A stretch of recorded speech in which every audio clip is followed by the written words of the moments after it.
Welcome everyone to today's video. It's been a bit due to personal projects and of course the Easter weekend taking up a lot of my personal time, so I couldn't really make any videos recently. But despite that, I'm really excited to talk about the Rain World news as recently came out, and including its DLC, the Watcher, which has just been announced somewhat recently. So I'm very excited to talk about it because there's a lot of details within the trailer, the promo images that I find really exciting. I just want to discuss it with everyone. So of course, if you like the content, any form of support is greatly appreciated, but let's not take any longer and just get right into it with the trailer. So our trailer takes place in a industrial area, possibly like outskirts, for example. You know, we have a wizard, we have a pole plant, and we have a good old wheat scav based on his face mask. And once everything leaves the area, we have a little freak of nature. So, this is the Watcher. Or a little nightcat, as some people have told me. So, this guy's really interesting because if the trailer is going to be believed as like any indication of the style of the DLC and the character, we may have actually have a new stealth slug cat, which is really interesting because most slug cats are either balanced or directly like built for combat. For like more balanced kind of slug cats, we have Survivor, Monk, and Rivulet. Well, Rivulet's more about speed, but they're relatively balanced. They're not really too strong with like anyone saying they're relatively simple. Rivulet's fast, but he's basically like any other slug cat, just fast. And then you have more combat focused slug cats. You have Hunter, Spearmaster, Gourmand, Artificer. Slug cats built for actual combat. And then on the other far side of the whole scale, we have the pacifism stuff with Saint. So having a slug cat that's built on stealth and not really on combat could be really interesting. Of course, you'll probably have the ability to throw a spear, obviously, but the idea of having like a stealth slug cat or a slug cat that has more of like stealth-like campaign will be really interesting, especially with the new areas that have been teased with the promo images and all that stuff. So it could be a really interesting idea. Of course, it's all speculation because I have very little information on what the DLC is going to be, so I'm just guessing. But despite that, I'm very excited for that concept because having a slug cat where you're not really meant to simply just blow through everything, like Spearmaster, you're able to chuck infinite spears. Gourmand, you just hit stuff with a steel chair, basically, and Artificer, you detonate C4 on top of everything. So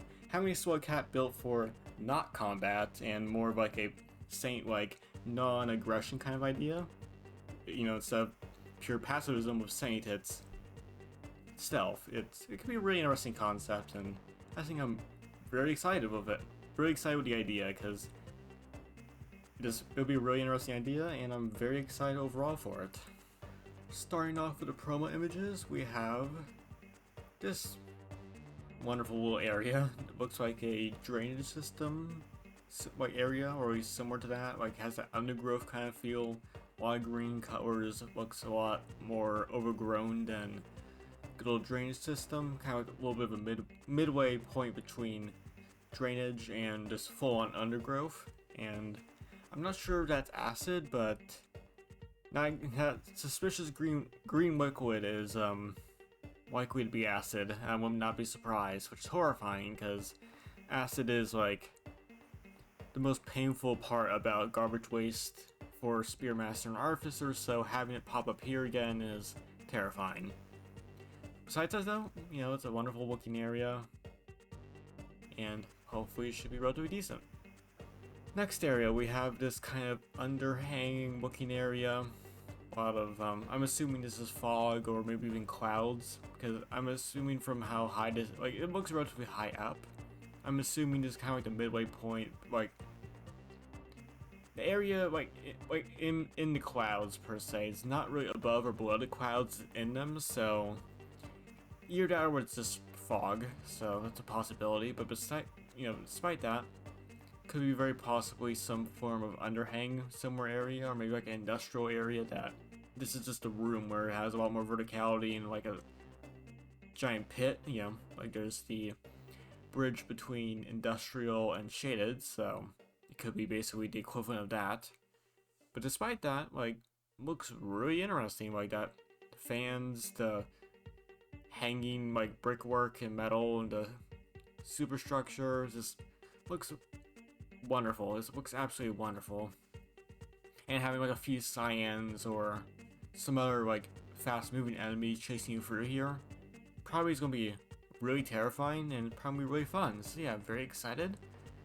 And yeah, this looks really nice. And again, this could possibly be like an iterator structure, but not really sure either way, because it kind of has that feel, but it isn't like as metallic, because you know the iterator structure is like pure metal pretty much. It doesn't really have brickwork, so I'm more on the side of it being a industrial area rather than anything else. Next promo image is very gorgeous. We're clearly we're like above the clouds, so basically not really like kind of like a metropolis kind of idea where we're above the clouds of a giant structure of some sort. Looks like some form of communication array or maybe some equivalent to that.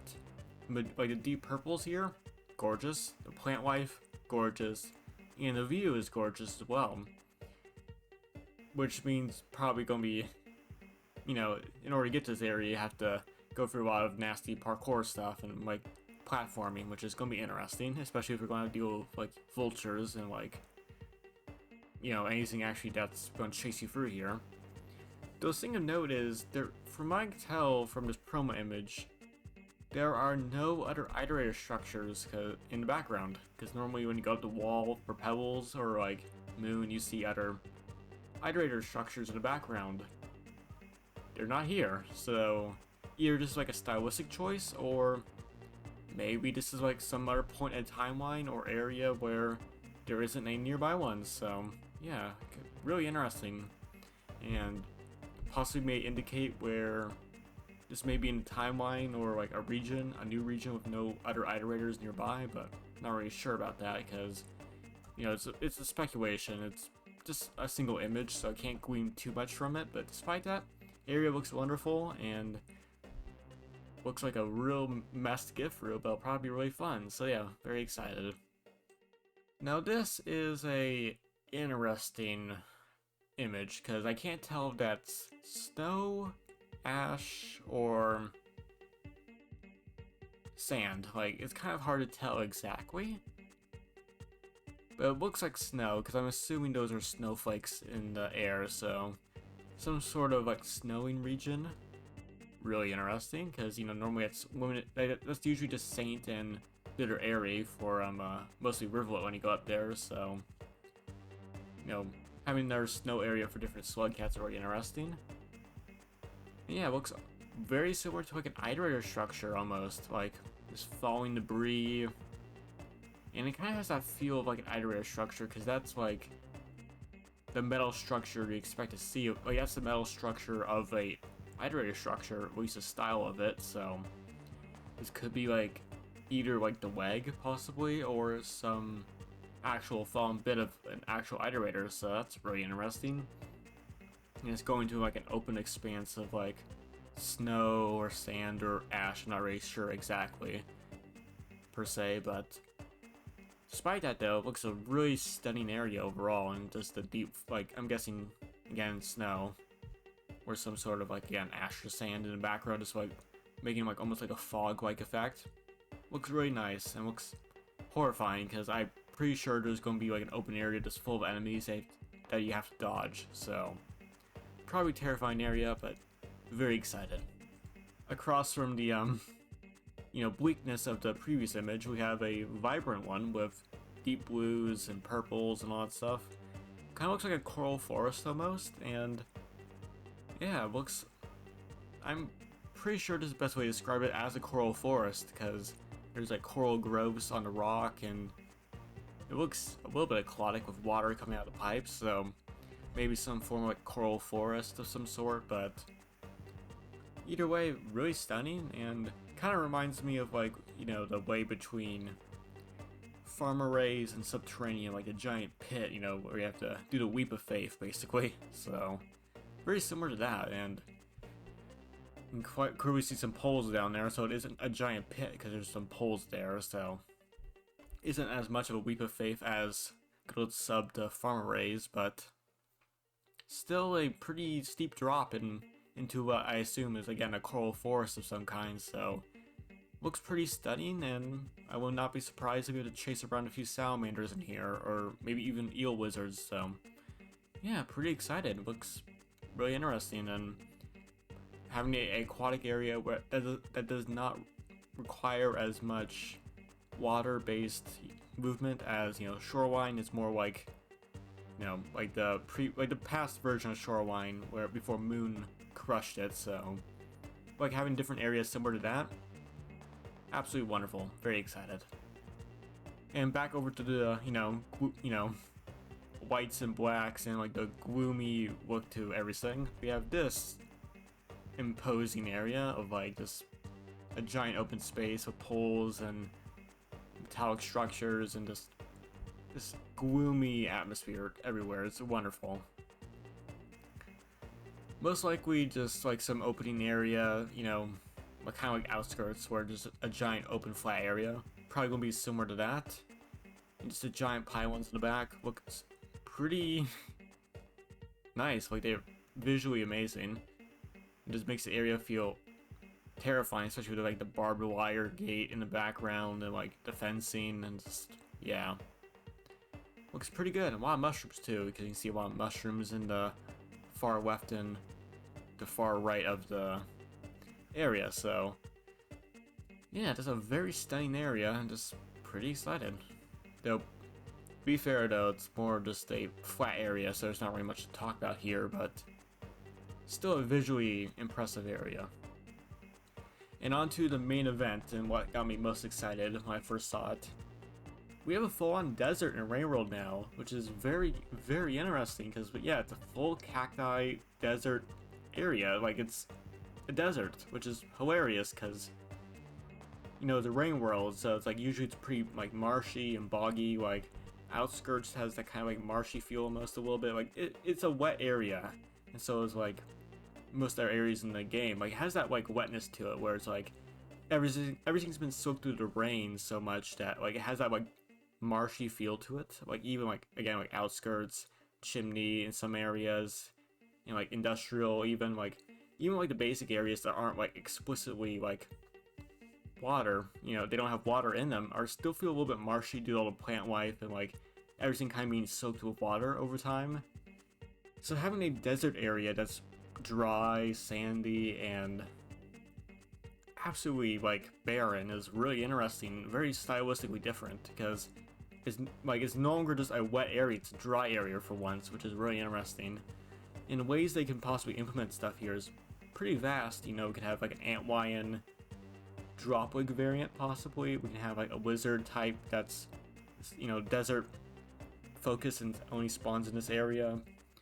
There could be a lot of different ways that you can implement various things. Also, like possibly a sandstorm instead of a, you know, thunderstorm, or, you know, the rain for the end of the cycle.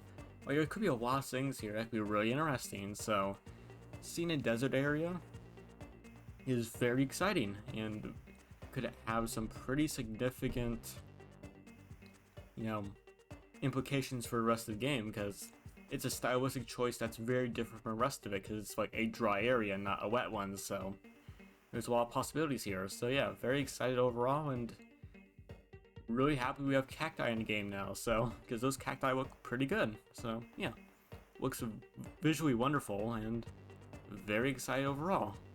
So that's all the information as far as I know of that's available so far about the next DLC for Rain World. Very excited. The trailer looks great. The new areas in the promo images looks great. I'm very excited for all that, especially desert. And overall, I'm just very excited for the upcoming DLC and what it may bring, especially since it may add, you know, possibilities for new regions and all that. So overall, very excited for our new stuff so far. I didn't want to do too much speculation about what it could be, like what the areas are going to be like almost, because it's very possible that they're either going to be a separate region entirely that's disconnected from the Pebbles Moon area, or maybe just a new part of the timeline, like in the far future possibly. That could be possible. Or it could be someone else entirely. So I didn't want to guess that, because the areas look wonderful, and I'm very excited how they look, but trying to guess where they're going to be exactly is not going to be a task that's really worthwhile right now until we get more information, because realistically, like, there's no real way how how the desert's going to be placed within the world. So, for example, so for the moment at least, I want to reserve my speculation until later. So, yeah, that's why I was more just talking about what we saw so far, and not really guessing about what's possibly new in the future, because it's not really worth it until we get more information. So, yeah. Despite that, hope you all enjoyed the video, everyone. Appreciate you all stopping by, and yeah, if you like the content, like, comment, and subscribe. Any support, again, is greatly appreciated. And yeah, hope you all enjoyed the video. Appreciate stopping by, everyone, and see y'all guys next time. Good night. Ciao.